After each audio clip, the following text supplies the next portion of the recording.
Welcome back to my channel Landmax 2.0. இப்போ நம்ம என்ன சம் பார்க்க போகிறோம்னா டிஎன்பிஎஸ்சியில் கேட்கக்கூடிய இந்த சம்மை தான் பார்க்க போகிறோம். அதாவது தனி வட்டியிலிருந்து இந்த சம்மை பார்க்க போகிறோம். என்ன கொடுத்துருக்காங்கன்னா, ஒரு குறிப்பிட்ட தொகையானது அந்த அசலை வந்து அவங்க கொடுக்கல. ஸோ நம்ம அதை எப்போதும் போல் என்னென்னு வச்சுக்கலாம், இஸ் ஈக்குவல் டு பி.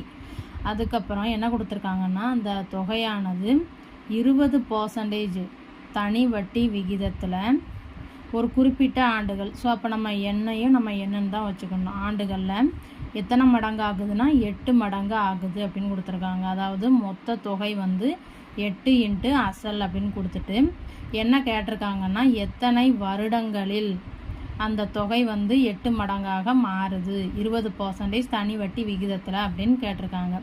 இப்போ வந்து நமக்கு அசல் என்னன்னு தெரியும், இஸ் ஈக்குவல் டு பின்னு வச்சுருக்கோம். மொத்த தொகை என்னவா மாறுது, 8 இன்ட்டு அசல். ஸோ அப்போ தனி வட்டி என்னன்னு நம்ம கேல்குலேட் பண்ணிடலாமா? மொத்த தொகையிலேருந்து அசலை கழிச்சா 7 இன்ட்டு பின்னு கிடச்சிருமா?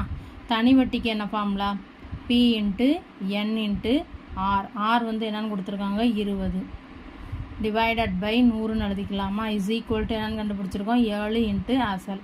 ஸோ இதை அடிக்கலாமா? ஸோ அப்போ இதிலிருந்து 7 இன்ட்டு 5 35 ஆண்டுகளில் தான் ஒரு குறிப்பிட்ட தொகை வந்து 20% தனி வட்டி விகிதத்தில் 35 ஆண்டுகளில் 8 மடங்காக மாறுது. வீடியோ பிடிச்சிருந்தா சேனலை சப்ஸ்கிரைப் பண்ணுங்கள், வீடியோவை ஷேர் பண்ணுங்கள். தேங்க்யூ.